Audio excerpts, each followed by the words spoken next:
Hello. Hi. Hi. Hi. Hello. I'm curious about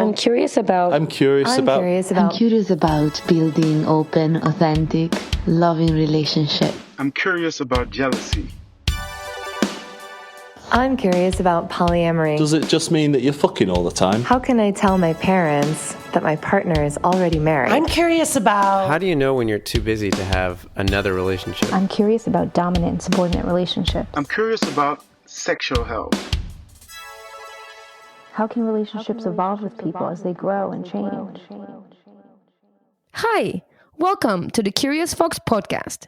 For those challenging the status quo in love, sex, and relationships, my name is Effy Blue. And I'm Jacqueline Misla, and on today's episode, Effy and I are speaking with Dr. Eli Sheff about her decades-long research of polyamorous families.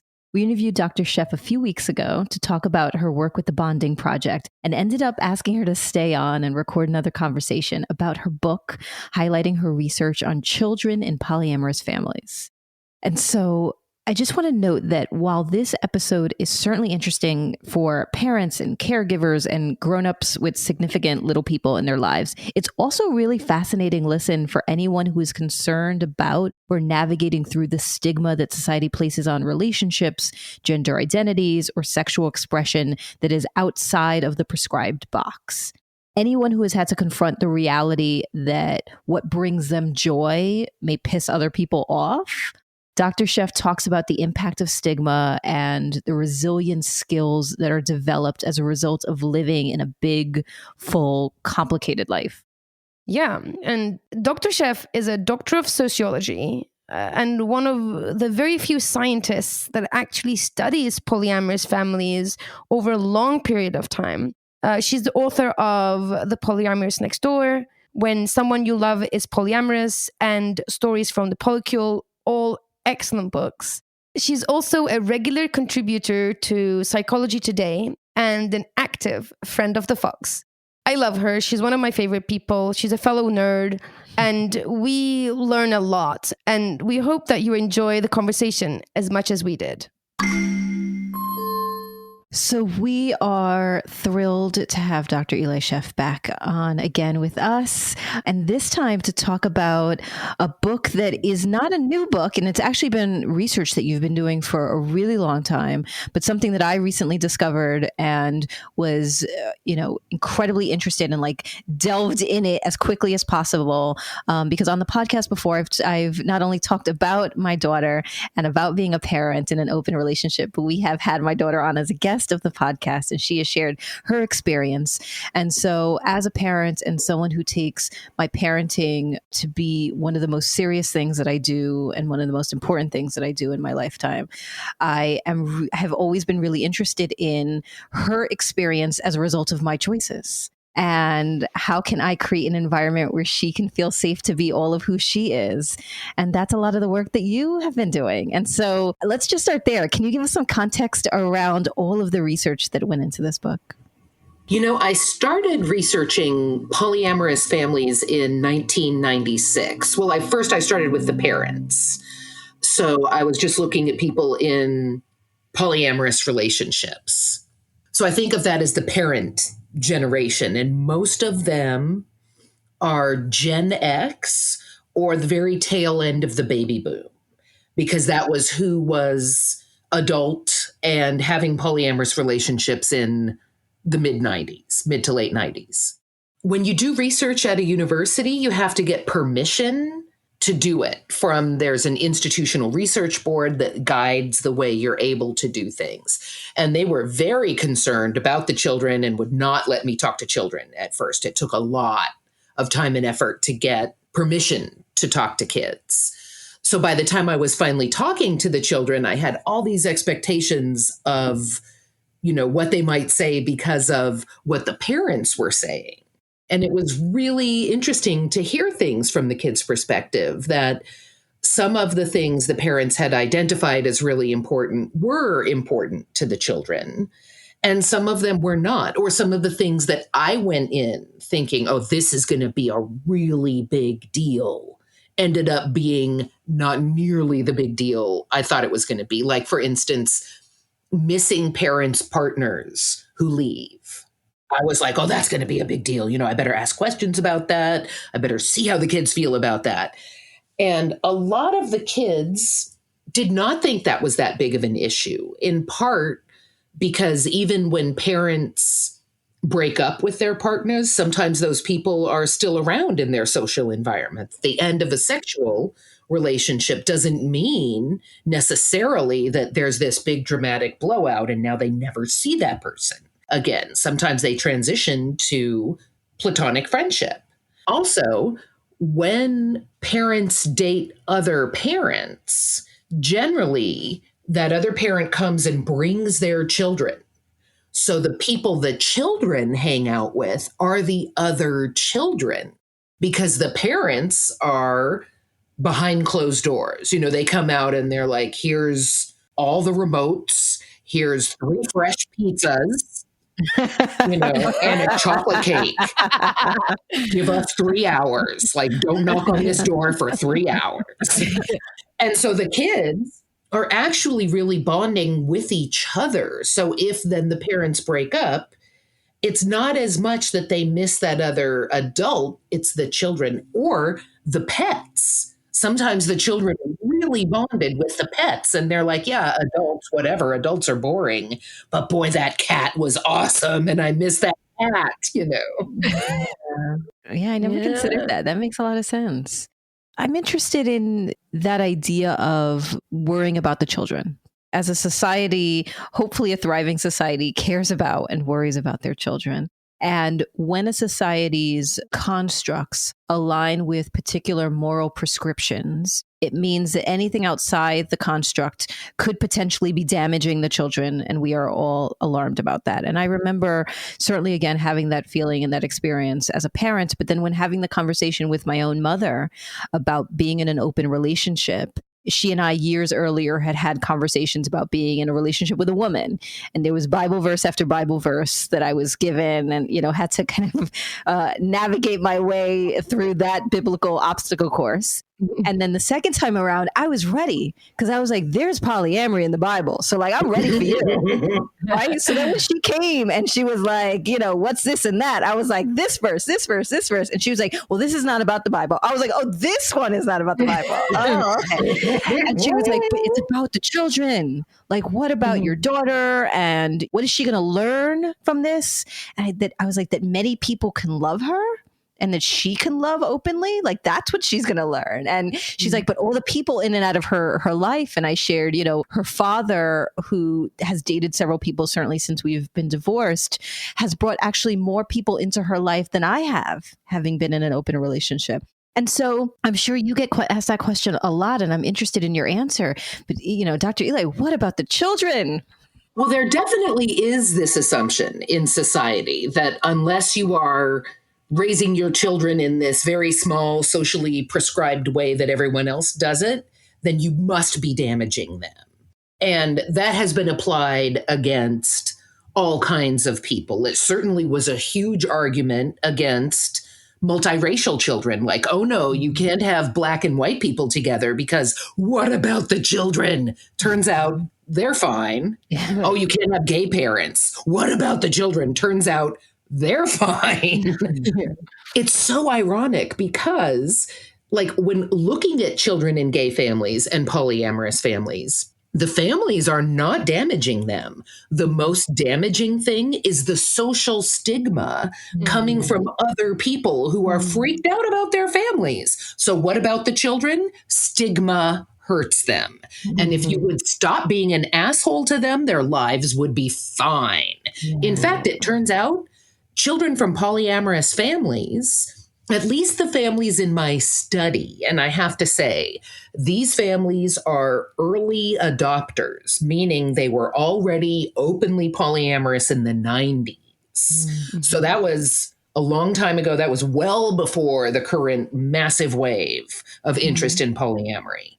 And a lot of them are coming from white, highly educated parents who have professional jobs. They're like in healthcare and education and things like that. So they're not necessarily representative of the mainstream of polyamorous life.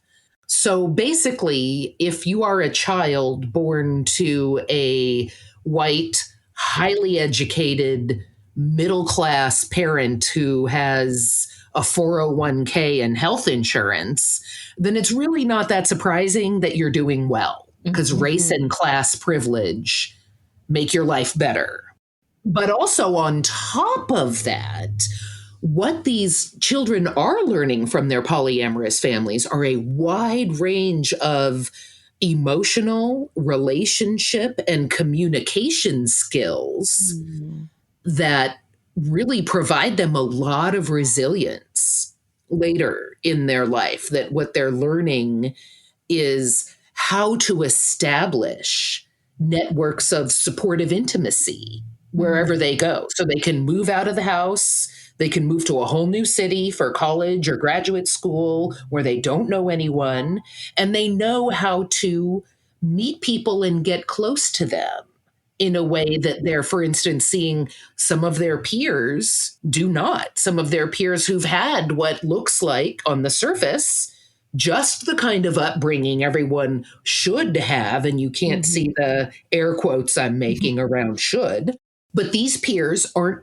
necessarily furnished with the kind of communication skills, the kind of intimacy skills. They aren't necessarily sure how to deal with conflict if they haven't watched their parents figure out how to negotiate things or how to communicate around difficult feelings, for instance.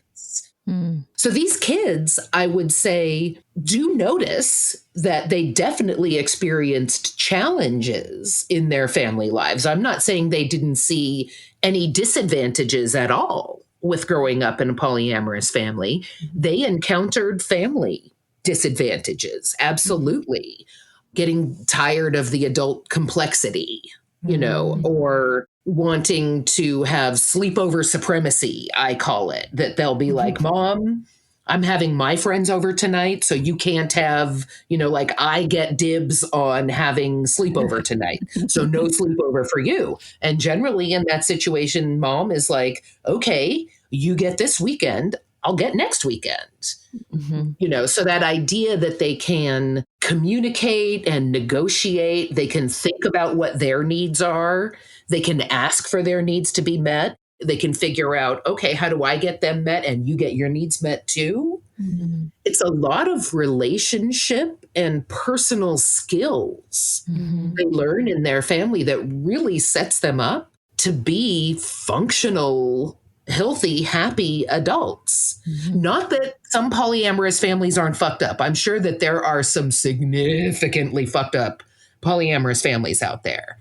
But so are heterosexual monogamous families. When you think about it, it's kind of rings true, right? The polyamorous setup mimics real life more than the dyadic sort of, the standard family of mom, dad, and 2.4 children and a white picket fence. Like, that's just not what life looks like. And if the home environment is really there to set you up for life, you might have a comfy life, but it might not set you up for success going forward from that household. The polyamorous setup has more features that align with real life and the skills that you need for real life. So it might not be like the easiest ride, but potentially you're set up for life slightly better. Yeah, what I heard you saying was certainly that things that are inherent in a healthy, consensual, non-monogamous relationship, which are self-reflection, communication, negotiation, emotional maturity, emotional stability, that all of the things that are a part of any healthy relationship, I should just say. And then, the complication of more human beings interacting with more human beings makes it more important for people to have disciplines around self-reflection and communication and emotional regulation. That being in that environment in and of itself helps to breed children who are self-reflective and communicative and can emotionally regulate. Did you find in your work that in addition to, I imagine via osmosis, kind of soaking that in from the environment, that parents were more intentional about talking to children about those things? Yeah, tell me a little bit more about that. Absolutely. The parents who learn kind of honesty and communication skills in their romantic partnerships, then have those skills trickle down to their parenting. And in fact, one of the things that kids really enjoy is the honesty they hear from their parents. And I want to emphasize this is age appropriate honesty. So the honest answer you give to a 4-year-old is going to be different from the honest answer you give to a 14-year-old. Can you talk about that? Because in your book, you lay out the difference, the distinction between young children and tweens and teens and young adults. Can you go through the different age groups a little bit and talk about what that experience may be, how it be different depending on the age? So small children developmentally are not really concerned about adults and what the adults are doing. The small children are very concerned about what adults are doing for the child. And that's not just children in polyamorous families, that's across the board. Developmentally, little kids are all about themselves. So small children are not distinguishing between dad's friends and dad's boyfriend. It really makes no difference to a 3-year-old what dad does with that person behind closed doors after the 3-year-old is asleep. What makes a lot of difference to that 3-year-old is, will that person sit on the floor with me and let me smear makeup all over their face? Will they play Legos with me? Will they let me paint their toenails? Things like that. That's what little kids want. And they don't even notice, really, generally, that their family is different from other families. They just take their family for granted. Although at some point there is this kind of very common thing that happens in polyamorous families, that a child will go to another child's house and come home with big news. You guys, that kid only has one parent. Can you believe it? Oh my God. Or they only have two, like they've only got one mom and one dad. Those poor people, they must hardly get any presents for their birthday, hardly anything, So it's not for these kids that their family, the polyamorous family, is weird or different, but that their peers who don't have that polyamorous family are at a disadvantage. They don't get as much attention, affection, and loot. Very importantly, for like the elementary school children, they know. When you've got 7 grandparents, you get a lot of awesome stuff for your birthday. These are facts right now. Yes. Totally. Yes. Real conversations happen in my house about that. Yes. In terms of noticing that they are different from other people, that often happens for children from polyamorous families. Often when they're in elementary school, it's starting to occur to them. But it's often not that big of a deal for them, and they don't have to put a lot of work into hiding it, really, because elementary age kids right now, kind of no matter where they're living in the United States, divorce is so common that they know a lot of people who, mom's got a new wife and dad's got a new wife too.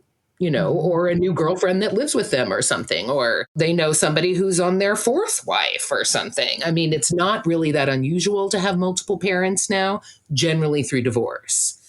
Also, it's really easy to distract little kids when they come over to play at a polyamorous household. Those children don't really care who these adults are. They're like, what kind of snacks do you have? What kind of video games do you have? Do you have a dog? What can we play with? They don't care who's delivering the snacks. That's what adults are. They are sources of batteries for the remote control, and they can reach cookies, Kids in their tweens are really noticing that their families are different. And tweens is a new category that didn't used to exist. It's like 9 to 12 or so now is like a tween. And they are definitely more aware that their families are different, but it's also not that hard to distract their peers from it, because an 11-year-old has a fairly limited span of attention and could basically give a shit about the adults. Like, they're much more concerned about what are their peers doing? They're really kind of more focused on peer feedback. Teens, again, have much more independence from their family. They're not as focused on their family. They're more focused on what their peers are doing. And it's a lot of their peers either don't care, or if the teens are concerned that it would be an issue with their peers, they often just don't disclose to that peer. If they have a peer that they don't want to have to deal with explaining all these extra adults, then they meet that peer at the mall, at the park, or whatever. They don't necessarily have to have that peer in their home environment where they've got to then explain how this guy is dad's boyfriend and whatever. Which frankly sounds like any kind of negotiation that any young person who's embarrassed by their parent will feel. I don't want to bring them home because, dad's always in those shorts that are too short. Or I don't want to bring them home because mom has her afternoon drink and I don't want to expose them to that. Or my house is too messy, or my house is too small. So the more that you're sharing, the more it feels like essentially if a young person is loved, if they're supported, if they're taken care of, they can navigate the rest. Absolutely. Absolutely. And that's what research has very firmly established with children of gays and lesbians, which is kind of the closest comparison category. They turn out just fine. And I think children from polyamorous families have a lot of the same experiences, only it's easier to be clandestine because polyamorous families are not as recognizable socially as gay families, which people understand. If you see two women with their child and their dog, that's a lesbian family, clearly socially recognizable. You see three people together, even as a polyamorous person, it might not be the first thing that occurs to you is that's a polyamorous triad. And certainly not to the PTA people, unless you come out and say, we're a polyamorous triad. Other people are like, oh, that's a couple and their friend, or that's a group of friends, or someone and their brother or something.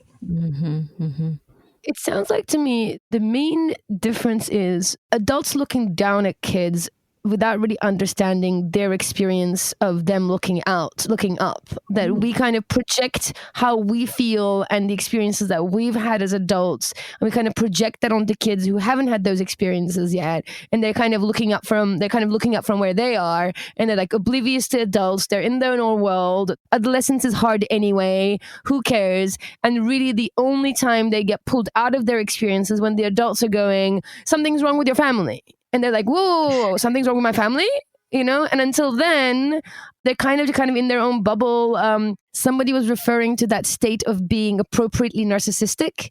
So kids are appropriately narcissistic. Absolutely. Until you kind of burst that bubble, they're kind of in their own bubble, in their own world, until an adult comes along and points out like something is wrong or pokes in a certain way, or stigma, like you said. I think only then the damage really starts. And of course, that's given a level playing field. Like you said, there are some very fucked up polyamorous families. There's some very fucked up standard families. So the dynamics are what the dynamics are, and it's less about structure, but more about the dynamics is what I'm hearing. Absolutely. In fact, I would say it is all about how people handle their families, whether you're a single parent, whether you're in a dyadic relationship or a polyamorous relationship. It's all about how do you treat your children? How do you deal with them? And treat each other. Yeah. Some very early research on divorce that freaked everybody out about divorce made these really inappropriate extrapolations from these few families they had looked at to say, oh, divorce is horrible for everyone. Well, then they went back and looked at the sample of the divorced people, and these were high conflict people who were in court-ordered therapy, like there had been abuse of some sort, and the court had intervened and said, y'all are really messed up. You got to stop hurting your children this way and get some counseling. They didn't talk to anyone who had handled their divorce well. So, of course, if you only sample from people who are in court-ordered therapy, it doesn't matter if they're divorced or still married or were never married. If they're in that much pain and turmoil, it's going to be hard for their kids. Since then, more recent and realistic research has looked at a wider range of divorced people and found kids from families that divorce but handle it well don't experience nearly the hardships that kids from families that divorce and beat each other up and burn their house down and, like have all these horrible, like try to get back at each other in court. That's really damaging. Or the financial impact of having the family split and women who've really focused on raising children then are suddenly trying to get back into the workforce. And the women and children's financial situation deteriorates drastically. And the dad's situation, his financial situation, he's doing way better. That's also disadvantageous. But it has nothing to do with who's having sex or not. It has everything to do with how the adults treat each other and how they treat their children. And the same thing holds true for polyamorous families. Yeah, that rings true to me so much. I would also maybe add in there couples who don't divorce but continue to fight and argue in the household. So, okay, they're not divorced, but that's not having a great impact on the kids either. So I imagine couples who don't divorce continue to fight and have a negative state in the household versus couples who do divorce and handle their divorce will have significantly different impact on the kids. And the kids of the divorced couple will probably be better adjusted than the kids who are stuck in a household of constant conflict. Yes.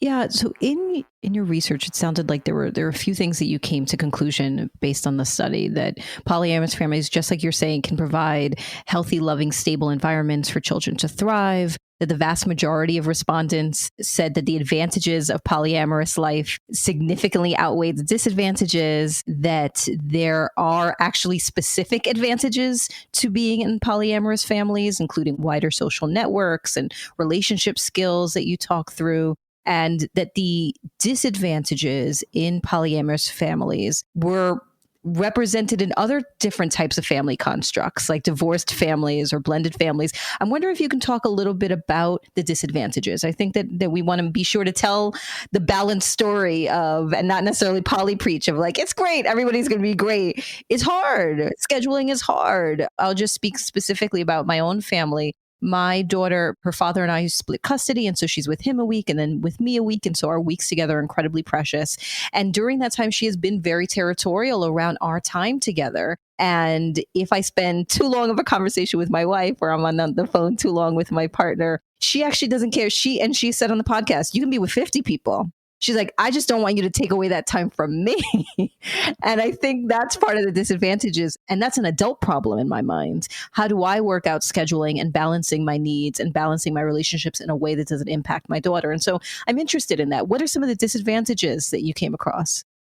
I would say that kind of scheduling is inherent in the complexity of a polyamorous family. And sometimes the kids get sick of that. I had one kid who was like, another house meeting, like I'm tired of it, but it was important for the family to understand, who's using the car, who's getting the groceries, who's picking this person up, who's working, who needs what.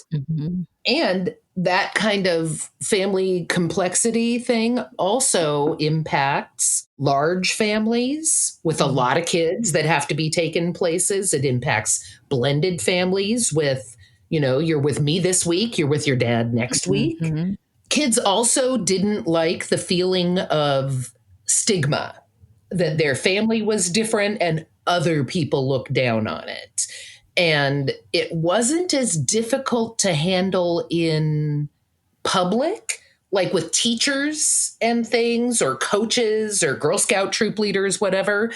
Where they felt it more so was in their extended families. That, let's say, grandma notices that dad seems to be hanging out with this other person a lot. And instead of just asking her own son, she'll ask her grandchildren, what's dad doing with that woman all the time? And grandma, don't do that. Ask your son, don't put your grandchildren in that weird position. That sucks. So that kind of, sometimes, especially if there are, religious family members that would disapprove of polyamory. So their parents are like, we don't have to discuss this with grandma, but grandma knows something's up, that she might be like kind of trying to get information out of the kids. And that's just creepy. That's weird. And the kids don't like it. I would say a poly-specific disadvantage is not being able to get away with things as easily as children in families with fewer parents or parents that don't talk to each other. That if a child from a polyamorous family is trying to pretend they went somewhere that they didn't actually go, let's say they were supposed to go to the library, but instead they went to the park or something, trying to remember the story they told and tell it consistently to all of the adults can be really challenging for that kid. So some kids feel really disadvantaged by not being able to get away with anything. They can't speak out. They can't tell lies. They get caught in their lies. There are parents everywhere. Everywhere. And they talk to each other. Right. So that's a big pain in the ass for some kids in polyamorous families. That's really funny. You referenced the fact that that the people who were in your study both were early adapters, that they were generally well educated, that they came from financially stable backgrounds. Do you have any sense, based on either some of the research that you've done or anecdotal data, or I know you've done a lot of teaching and presenting, that in communities of color, in communities that have different populations than the folks that are in your study, does this information translate to those communities? Can you talk a little bit about how we can take these findings and the level of breadth that we can expand out based on the things that you've done the research around? That's a great question. I think to some extent, it does translate directly across. Race and ethnicity is somewhat irrelevant to the child focusing on what are they getting from the parents. Like the child's race and ethnicity or the parental race and ethnicity doesn't really matter. A 3-year-old of any race or ethnicity is going to want attention from a parent, and that's really irrelevant race and ethnicity there. I think where it really would come into play is around stigma and danger, family danger, that if your parents are white and wealthy and own their own home, then the family is at much less risk if someone else notices they're polyamorous versus if you are living, let's say, in subsidized housing. And people in subsidized housing are under a lot of surveillance. Who lives there? What are they doing there? How, so being polyamorous and having subsidized housing, if the housing authority decides you've got too many people or unrelated people or whatever living with you, they can take away your housing subsidies. So children, that's more class related, but in the United States, race and class are intricately linked because racism comes with all sorts of class oppression. And racism just makes life more dangerous for BIPOC folks. So their children are also at greater risk. And anything that kind of distinguishes them from, things that white people get away with willy-nilly, people of color get in huge trouble for. So they're already at greater risk in society, laboring under racism and poverty or whatever, and then add polyamory into that can make things more difficult. I think. No, I appreciate it. I think that's all true. I think that there is potentially greater cultural stigma, religious stigma. I think certainly if there's financial insecurity, if there are perceptions around non-ethical non-monogamy, that in particular communities, let's say if there are multiple families or there's a history of infidelity or things like that, that there can be a perception about what that means and that can infiltrate a household, even if there's consensual non-monogamy. And so I hear what you're saying in terms of the diverse set of factors and variables that can influence whether or not something feels safe. And frankly, none of those actually have to do with, going back to what you talked about in the beginning, the construct itself. All of it is around the stigma, the perception, or the social constructs that create this instability, but not how many people love each other. Absolutely. That at the end of the day, how many people love each other and care for each other does nothing but create complexity that can help us, allow us to grow and thrive. And it's these other things that are factors in whether or not it leads to thriving for adults or children. And it's such a good question that I really want. So the book we're talking about, Children in Polyamorous Families, that's a tiny little, very short book aimed at lay people, just readers who are interested in the family style. I'm working also on the longer research book. And for that, I would really like to interview a wider range of people in terms of children of color who've grown up in consensually non-monogamous families, just to broaden my sample and have kind of a comparison group, which has also meant that book that I was like, oh, that's going to come out in 2021. Now that's probably not going to come out until maybe 2023 because I have more data collection to do. Yeah. Nice. I also wonder if is there like a flip side to that where certain cultures, again, I'm treading in lightly as lightly as I can, but for example, Hispanic cultures where there is a conception of a big family, like people are used to living in multi-generational big families with multiple people, they're kind of taking parental roles, that it isn't so classic mom, dad, and the kids, but it's like grandma and then granddad and uncle that maybe either live in the same house or downstairs or next door, that the family concept is broader. Maybe those people might adapt to polyamory easier because they don't have such a sort of a rigid understanding of what family is. I wonder if if there's a flip side to it as well in that way. I could definitely see that. In that case, they may not necessarily label it as polyamory. You know, they may label it as something else. They may not even label it. They may just live it without kind of constructing a sex and gender minority identity around it, but might just be like, here we go. Yeah. I would say that that's pretty characteristic of communities of color that, for instance, have long had same-sex relationships, but don't necessarily come out and make a big statement around it. You know, it's just Uncle Joe and his long-term roommate. Yeah. And they've lived together for 30 years.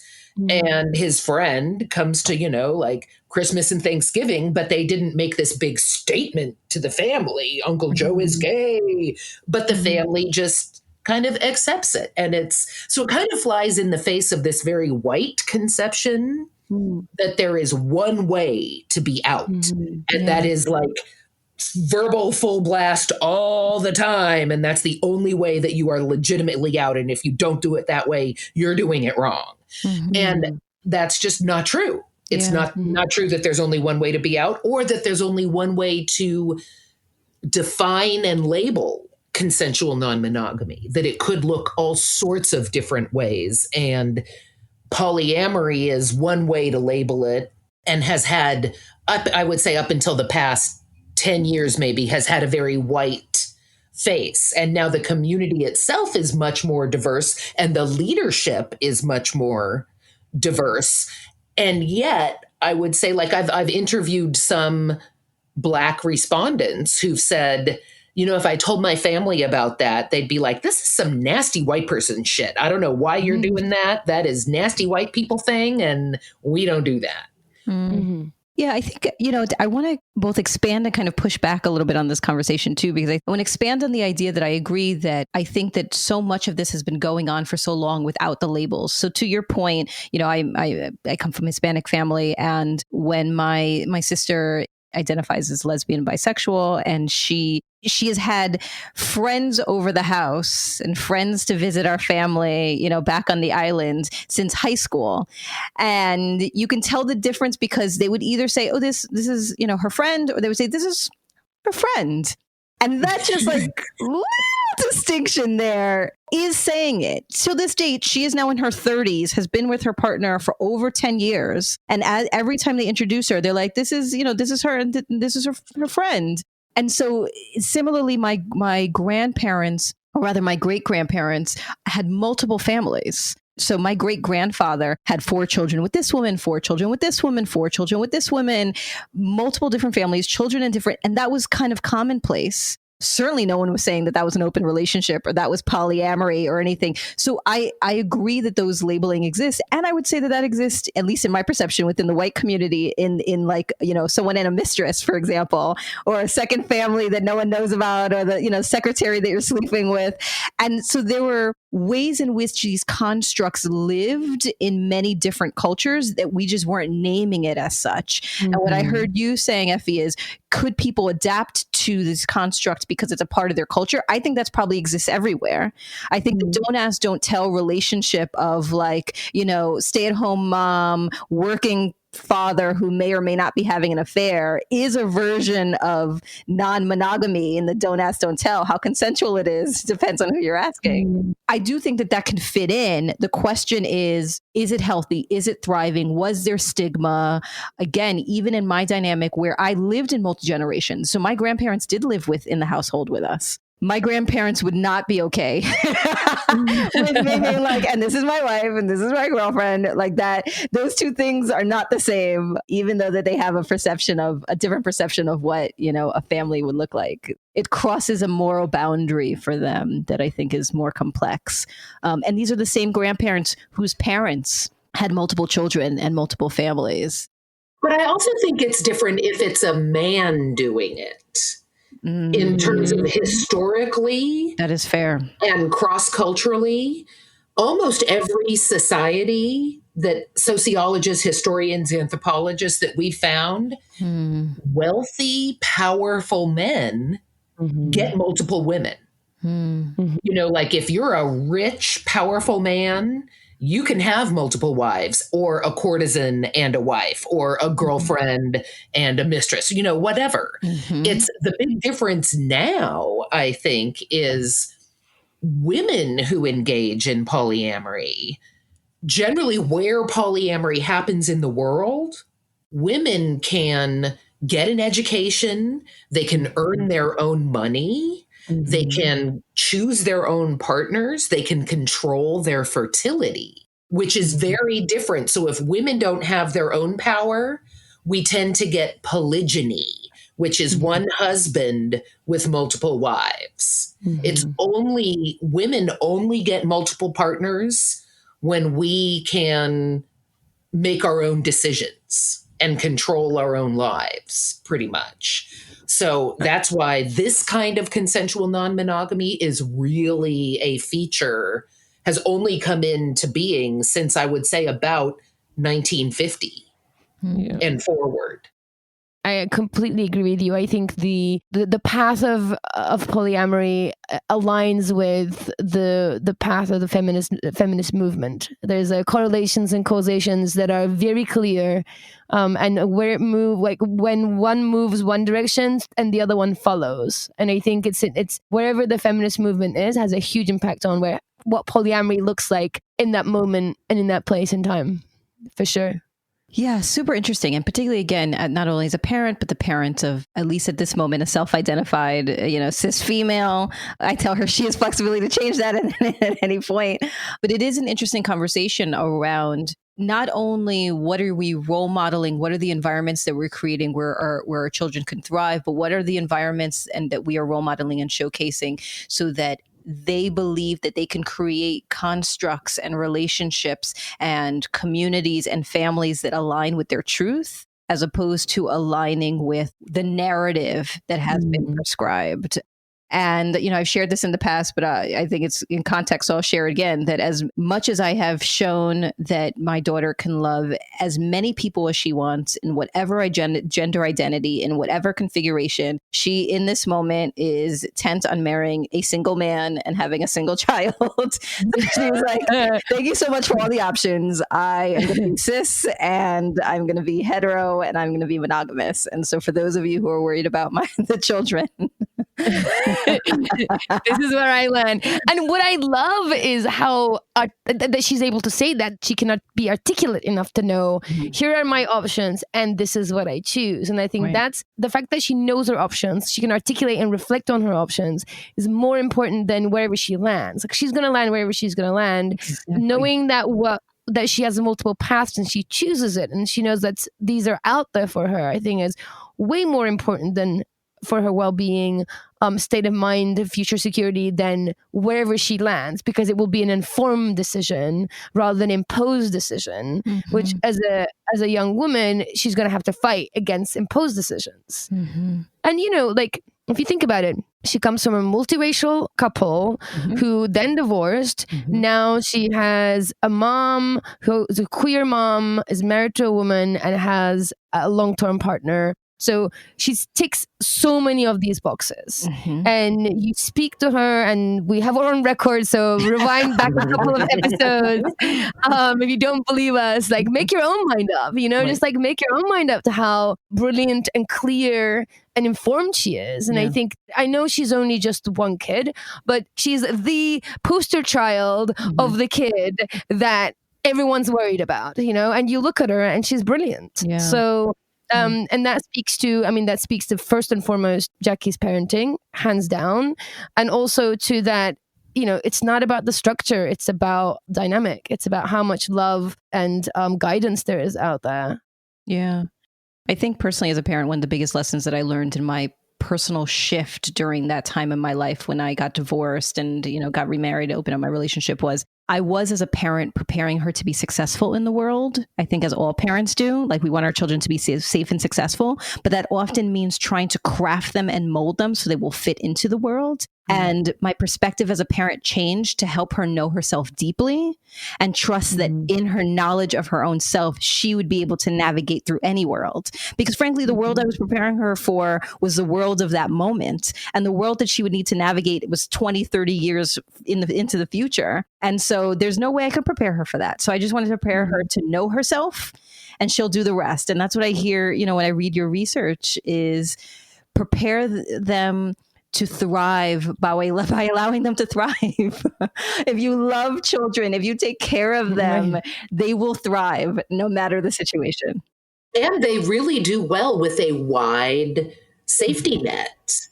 And just, having multiple adults in their life who care about them and that they can go to for help and advice or even practical assistance or emotional support.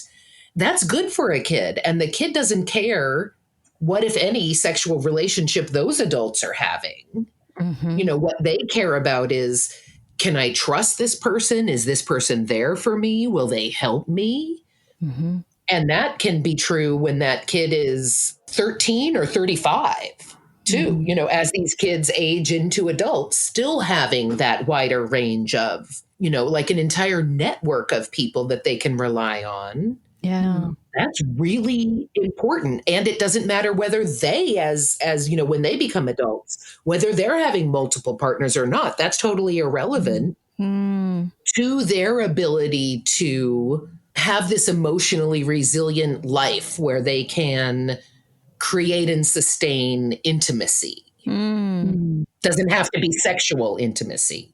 I love that. I think actually that's a beautiful way to end it too, is to think about, because I think I've been thinking about the children as children. And I think what you just shared helped me realize I too am a child of somebody, of a set of parents, that the way that they were concerned about me and, the conversations that we had about my open relationship were not rooted in that feeling that I can be healthy and thrive. and appreciating my emotional resiliency and appreciating who I was. And so for those of you with older children, same message applies. Copy and paste, right? Continue to love your child of any age. Continue to support your child of any age. Continue to create stability for your child of any age. Thank you. This was a beautiful conversation. As always, so super interesting and informative, and yeah, great. Thank you, Eli. We can do this forever. We can just like have you back on, see where you're at in your research, ask all the questions. I always walk away clearer and consider things with more nuance that I had already. And I love what I also find that whenever we speak, we try to be diversity is always up front of our mind when we're doing anything to do within our lives, but certainly Curious Folks work. I find that whenever I speak to you, there's a layer of acceptance of diversity that really kind of opens parts of my brain to think about anywhere from race and gender and socioeconomic backgrounds, and in just the way that you tell stories and the way that you pull examples. So really sort of this ingrained idea of diversity, which I really do appreciate in these conversations. So I just wanted to point that out, and thank you for it. Thanks so much for having me on. I always enjoy talking to you. Yay. Anytime. Yay. As always, I really appreciate the insight and humor and multi-layered aha moments that Dr. Eli Sheff brings to the conversation. I love her. I find that even though this is the stuff that we live, breathe, learn, read, talk about all day, every day, I find that any conversation with Eli has new insights, new depths, new angles that I just haven't seen, considered, learned about. And I keep thinking, next conversation, I will have just know everything. It'll be fine. Like nothing will be new. And every time we have a conversation with her, I find that something new comes up. And, if it's not new information, it's a new angle. If it's not a new angle, it's a new way of referring to things. Mm-hmm. I find that her language is always radically inclusive and diverse. Like she's the kind of professor that I wish I had at school. Yeah. No, I appreciate how funny she was. I appreciate the number of moments where I was like, that resonated totally. Like my daughter's like, I don't know who you are or care, but do you have a gift for me or do you have snacks? Like right. Right. Totally. Like if you care about my mom, you treat her well and you bring me gifts and snacks, like we're good. And totally. that seems to be a childhood thing across the board. So that was pretty funny. And I appreciate her willingness to really hear diverse perspectives and, allowed me to push back on some of the things around my experience as a woman of color and in my culture and family. And I appreciate that she's interested in diving into that research. I appreciate that she was candid about the fact that the people who she has been studying and researching really do fit a particular ethnicity and class, and that while so many of the lessons that she's learned are transferable to anybody, that there is an element of stigma and risk that are different depending on your culture, your religion, your race, your class. And so, so that was one of the things that I want to explore in the takeaways, because I that was fascinating for me. Yeah. I think this is the problem with research, right? I mean, any researcher that you speak to, they realize their sample size or their sample group is, inherently self-selecting, because people who are willing to be in research are a certain type of people. And similar to like a lot of research out there is often done on college students, because that's what the researchers have access to. And that immediately stipulates a certain group of people and excludes a certain group of people. The fact that you're in college, especially in the US, I find to be you just immediately you're in a certain class.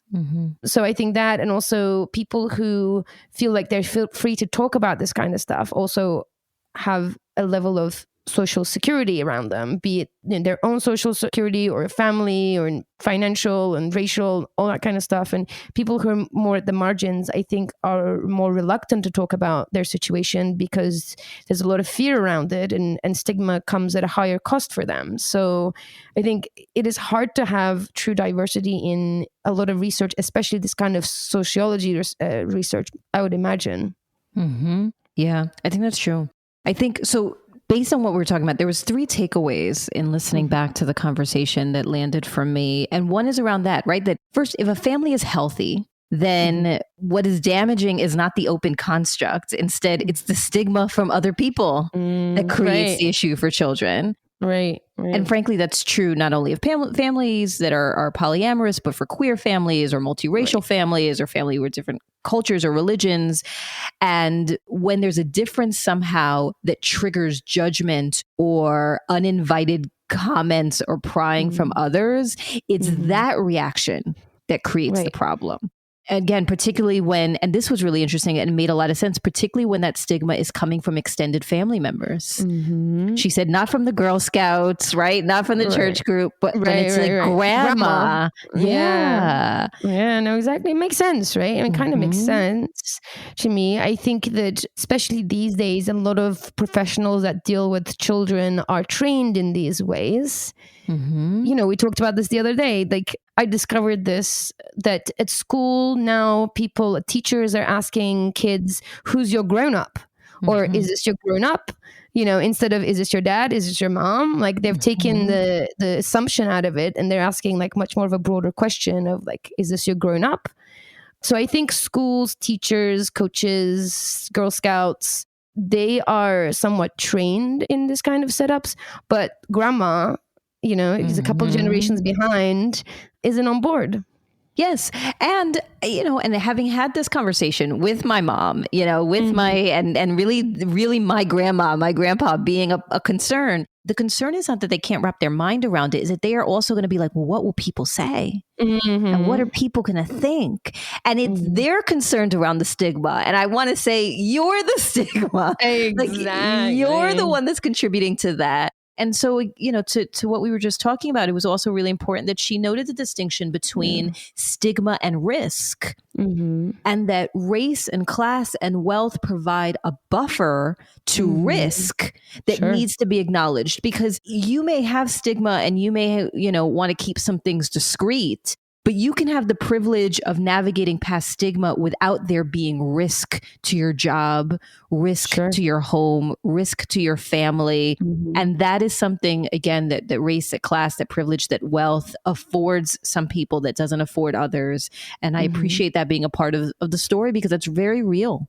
Yes. I mean, think about it. It's very real for us. Like, considering the work that we do, that this podcast, how openly we share about our lifestyle, our choices. Yes. And, you know, we share on the podcast, we share on social media, we write about it, we talk about it on panels, and we host events, and we're open. That's a privilege. We know we can do that because ultimately we feel secure in our future. We feel secure that it's not going to affect what we do, our livelihood. We have a chosen network of people that will support us regardless, and that's not available to everyone. And that was something that I really felt when she was talking about it, because I live that. Like, I have that privilege.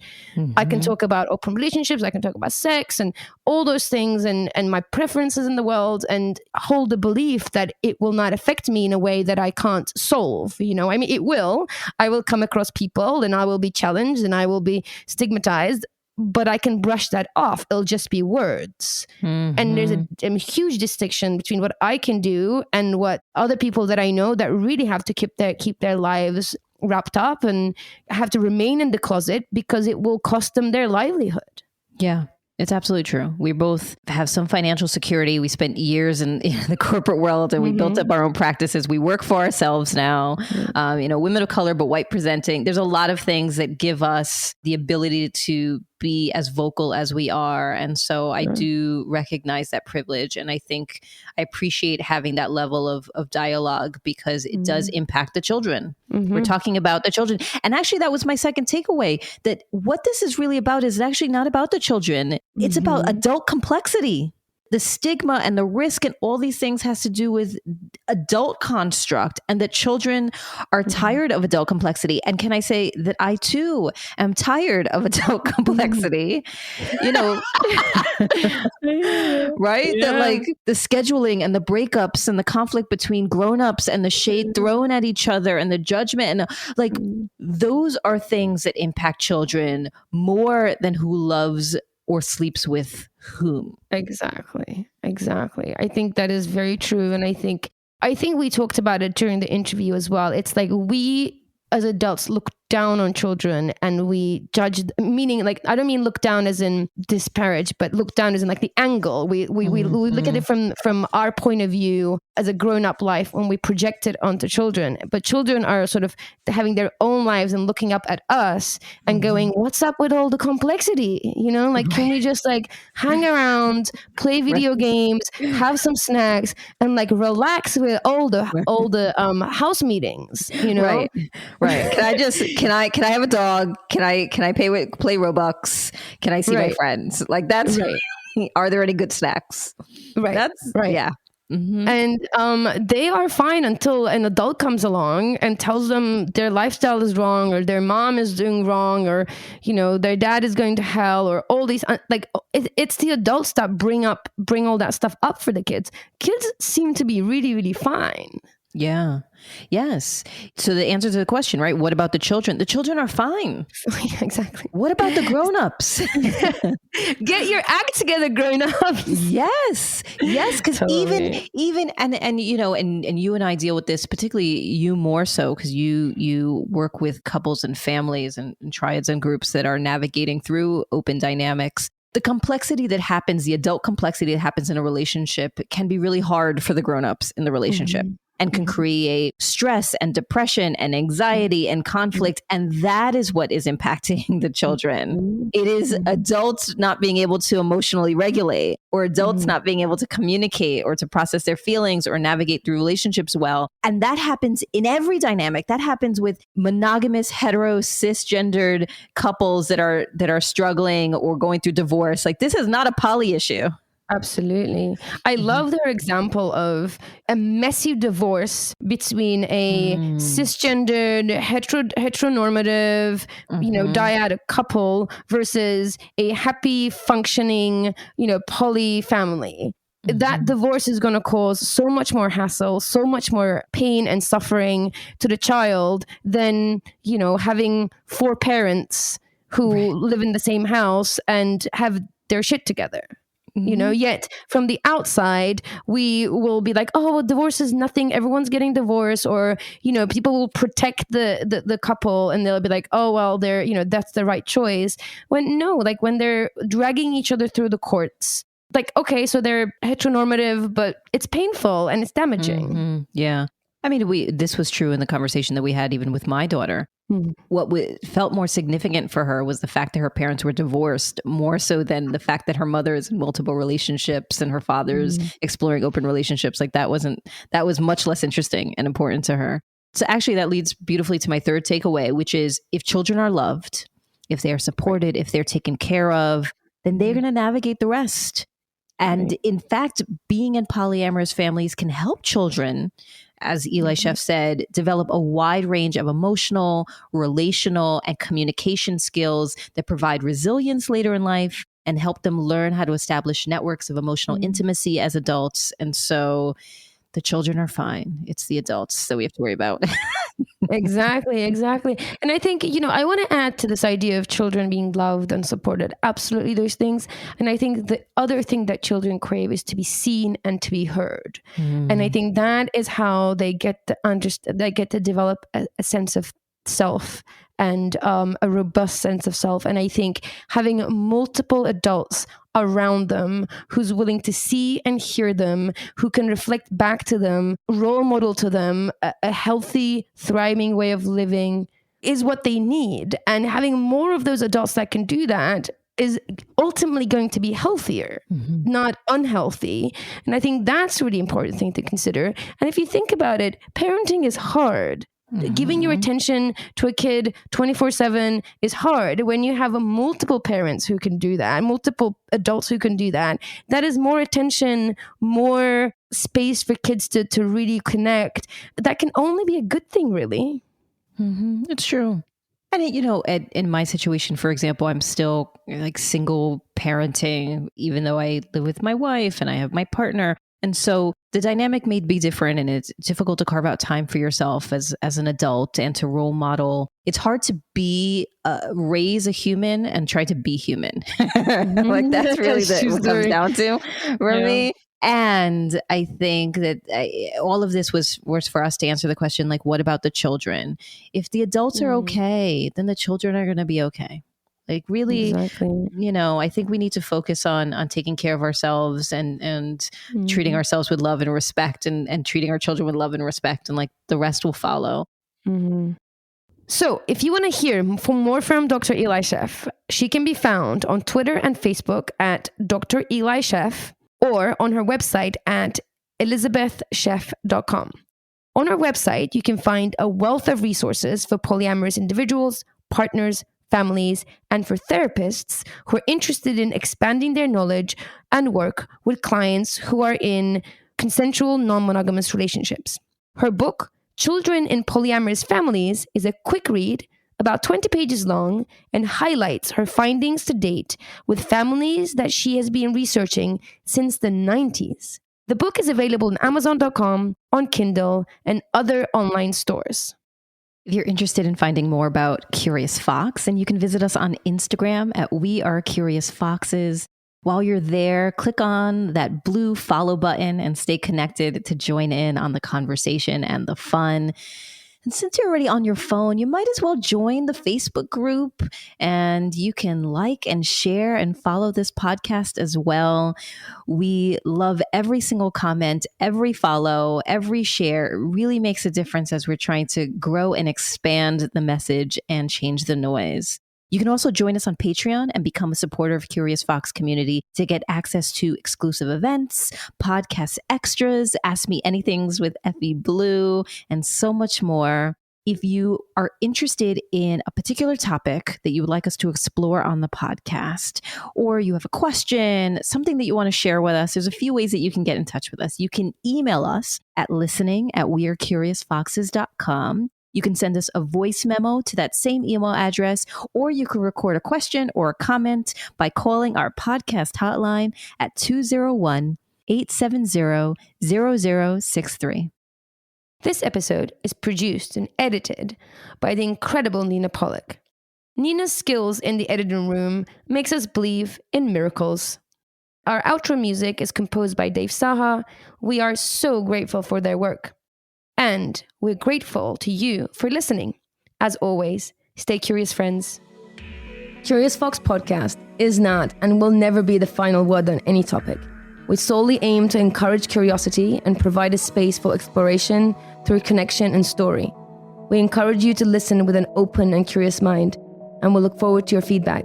Stay curious, friends. Stay curious. Stay curious. Stay curious. Stay curious. Stay curious. Stay curious.